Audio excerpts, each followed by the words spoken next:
Es una de las personas, si no es la persona que conoce más lo que pasó en una de las crisis de corrupción más grandes que vivió Brasil, que fue en el año 2014.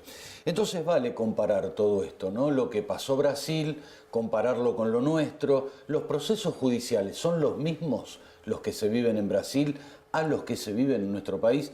Esto entre otros temas. Gustavo Sequeira, gracias por haber venido. Gracias por la invitación, es un gusto. ¿Somos tan distintos, Gustavo? Somos distintos en los conceptos, somos distintos en la cultura, pero en la cuestión vinculada al ataque de corrupción creo que nos estamos pareciendo mucho. A partir del 17 de marzo del 2014, cuando nace Lavallato, la gente vivenció algo que no estaba acostumbrada a ver, que era presos por corrupción.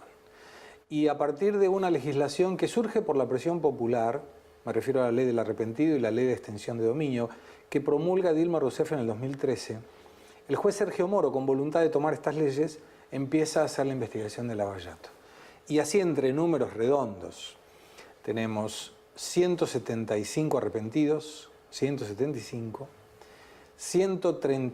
sentencias de 204 personas sin repetir los nombres, 1.983 años, 4 meses y 20 días de prisión sumando todas las sentencias y 3.200 millones de dólares recuperados. En eso nos diferenciamos un poco porque aquí está comenzando. Pero de cualquier manera yo creo que es un antes y un después. Yo estimo que toda esta circunstancia que se vive a partir de los cuadernos, de tantos arrepentidos que sorprende, porque vos fíjate que en Brasil el primer arrepentido surge 6 meses después del 17 de marzo del 14, y aquí en 20 días teníamos 15. Y esto es bueno porque estamos yendo atrás de los que pagaron. La plata no aparecía por magia y le iba a los exfuncionarios, alguien pagaba. En el momento que Brasil fue atrás de quien pagó, explotó. Yo le decía que habíamos creado un Frankenstein que por más que quisiéramos no lo podíamos matar, y es lo que vamos a ver de aquí en adelante. O sea, nada será igual en Argentina a partir de ahora en cuestiones de corrupción. El funcionario que estaba preparado o queriendo coimear se frena.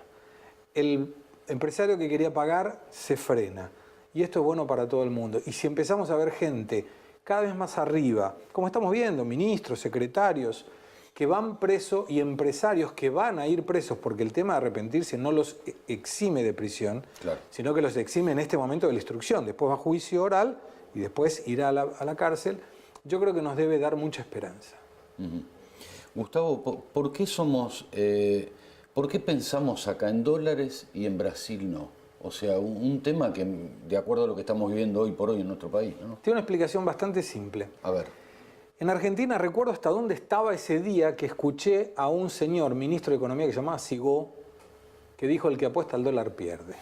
Pero me acuerdo exactamente, era en la estación de Voto del ferrocarril. Y en ese momento dije: ¿por qué esto? ¿Por qué alguien me dice que si yo apuesto a algo pierdo? Y en el concepto de los argentinos de llevar la contra, bueno, por una previsión exactamente al revés de lo que este señor dijo, mucha gente ganó plata porque apostó al dólar. Después tuvimos otro ministro de Economía, Pugliese, que dijo: le hablé al mercado con el corazón y me respondió con el bolsillo. Es decir, el mercado no tiene corazón. Y cuando vos transferís esto a Brasil, cuando fue el momento del Plan Real, en junio del 94, si un brasileño hubiera tenido 400 dólares, 100 dólares eran 100 pesos y eran igual a 100 reales. En ese momento las tres monedas estaban equiparadas. Y él compraba 100 dólares, con otros 100 reales los colocaba en un plazo fijo, con otros 100 reales compraba bolsas de valores, algún fondo de la bolsa, Bovespa, y con los últimos 100 reales compraba un título que ajuste por inflación. Te encontrabas con el plazo fijo hoy en 4.500 reales. El fondo de la bolsa, 1.600 reales. El título por inflación, 600 reales. Y el dólar, 415 reales. Entonces te iba a decir: ¿por qué voy a tener que preocuparme por el dólar si es la peor de todas las inversiones que podía tener? Y eso es lo que explica por qué no ahorramos en dólares, y me incluyo. No tiene cuenta corriente en dólares, no es posible. No manda la plata fuera en dólares y vive bárbaro. Y nosotros estamos siempre pendientes de cuánto está el dólar. Y cuando el dólar sube, los precios suben. Y cuando el dólar baja, los precios no bajan. No bajan. Esa es la explicación. Quedó esto demostrado no solo con esto que estamos viviendo, sino anteriormente, que no es la primera crisis, pasa lo mismo. Sí. Ahora, ¿qué significativo? Digo en esto, Gustavo, el cuaderno Gate y el Lavallato, digo, ¿se relacionan, se vinculan? ¿Qué es lo que viene después? Porque este es el problema, que lo conocemos. ¿Qué viene después? El cuaderno Gate es es un chiquitaje del Lavallato. No despreciando al cuaderno Gate, sino que hablamos de mucha gente, de muchos lugares, de muchos bolsos, pero no vemos plata. No se ve la plata. Hasta ahora no vimos un bolso con plata. En el caso de Odebrecht, que tenía una gerencia de operaciones estructuradas, con paredes falsas, con servidores en el exterior, con un sistema específicamente solo para eso, criptografado, que se llamaba MyWebDay, y donde el FBI dijo que si no fuera por la ayuda de la compañía hubieran demorado 100 años para conseguir el código de criptografía, vos observás que ahí hay transferencias, no hay plata. Entonces vos vas a tener, y esto va a venir, el fiscal Franco Picardi ya pidió esta información, donde va a decir, de tal obra le pagamos a tal persona, en tal banco, en tal cuenta, tanta plata. Y ahí vos tenés una secuencia del dinero. Acá no tenemos.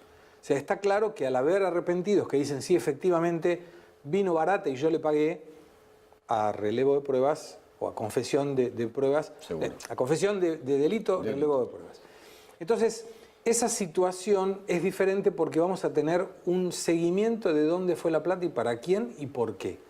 Y ahí eso puede acelerar. Pero los nombres van a ser los mismos. No debemos tener muchas sorpresas en relación a los nombres.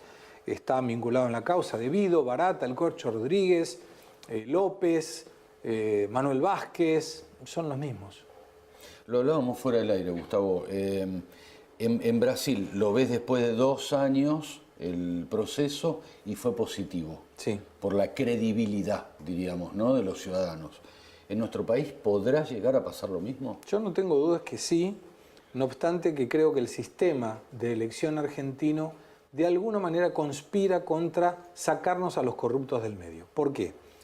En Brasil cada uno de los partidos tiene candidatos que se ofrecen y están en una línea horizontal. Entonces yo voto al candidato 1, 2, 3, 4 y todos en la misma línea. ¿Y quién es el candidato que va al Congreso? El que es más votado.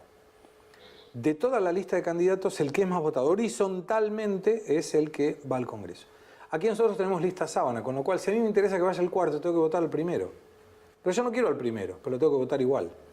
Y la gente que determina quién es el candidato es el dirigente de la política tradicional y antigua, que creo debería dar un paso al costado para una renovación de ideas y sobre todo una renovación de antecedentes.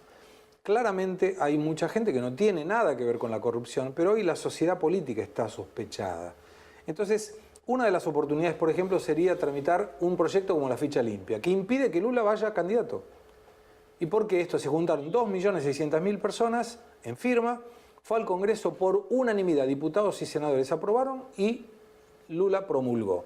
Y hoy esa ley que Lula promulgó impide que Lula sea candidato. Entonces una ficha limpia que diga que si alguien es sentenciado por casos de corrupción en segunda instancia, no puede ser candidato a ningún cargo electoral. Se acabó. Habrá que acelerar la justicia, pero ese corrupto no entra más al Congreso. No entra más. Bueno, sí. Es un escalón importante, más arriba que nosotros en lo que es la madurez cívica. Sin duda. O sea, es lo que deduzco, ¿no? Pero es lo que surgió a partir de todo eso. Entonces, es importante la preparación. Yo creo que Brasil se fue preparando por un empuje, por una sociedad que estaba demandando leyes como la ficha limpia, como el arrepentido, como la extinción de dominio. Bueno, hay que moverse, tenemos que movernos. O sea, los grandes cambios son desde abajo hacia arriba. No tengas dudas. Porque el político no tiene ningún interés de arreglar esto. No tiene interés. Sea por una cuestión de corporativismo o sea porque él está involucrado. No tiene interés. Bueno, hubo un legislador que dijo que era riesgoso votar la ley de extinción de dominio. No vamos a dar nombres, pero dijo que es peligroso. Claro, bueno, a lo mejor le afecta su patrimonio. Por eso, ¿no? Claro. Es lo que deduzco, claro, y lo que piensa la sociedad también. Peligroso para nosotros, no. Por eso hay que cambiar la ley. Y si la gente que nos representa no cambia la ley, hay que cambiar a los que nos representan. ¿Se imaginaba, pensás vos, el gobierno de Macri, este escenario, realmente la profundidad de gravedad que tuvo todo esto? Desde el punto de vista de la corrupción yo creo que sí, desde el punto de vista económico creo que no. Tampoco es bueno decir que el Lavallato en Brasil generó una depresión económica y que los cuadernos van a generar una depresión económica acá. empujan a un problema económico un poco más para abajo, pero no es el motivo por el cual Argentina entra en crisis. De cualquier manera, de todas estas crisis se sale fortalecido, porque haces una limpieza del sector público, nos queda claro quién es quién y quién fue quién, y cuando empecemos a ver realmente gente con sentencia, porque ahora vemos mucha gente que está presa pero no tiene sentencia, cuando veamos gente presa con sentencia, empezamos a creer en la justicia, y cuando empezamos a creer en la justicia todo cambia. Quiero volver un poquito a los números que diste al principio, esta síntesis de lo que significó el Lavallato. En estos 2 minutos que restan, hablaste de muchos números y muchos millones de dólares. 3.200 millones de dólares. 3.200 millones de dólares y 1.000 arrepentidos. Son 175 arrepentidos, cuyas declaraciones contribuyeron para 135 sentencias de 204 personas, que sumadas las penas, ya con sentencias, da 1.983 años, 4 meses y 20 días de prisión, sumados. ¿Cuánta madurez, no? Llegamos, hay una cuestión de tener paciencia, pero Argentina llega también. ¿Cuál es el rol de la justicia en nuestro país? Nos queda 1 minuto. Bueno, es fundamental, porque vos tenés, en el concepto de la diferencia y la división de los 3 poderes, el Ejecutivo es el que administra, el Legislativo es el que le pone las leyes para la administración, y el Judicial verifica que los dos cumplan la ley que el Legislativo aprobó. Con lo cual es un equilibrio perfecto, del cual no podemos salir, y además el que necesitamos confiar en los 3 poderes. Si no confiamos en los 3 poderes, hay algo que nos queda siempre pendiente, y eso es importante, que tomemos de nuevo la confianza en los 3 poderes. ¿La tomaremos? Seguramente que sí. ¿Sí? Sí. Gracias, Gustavo. Que sigan bien, gracias a ustedes. Pausa.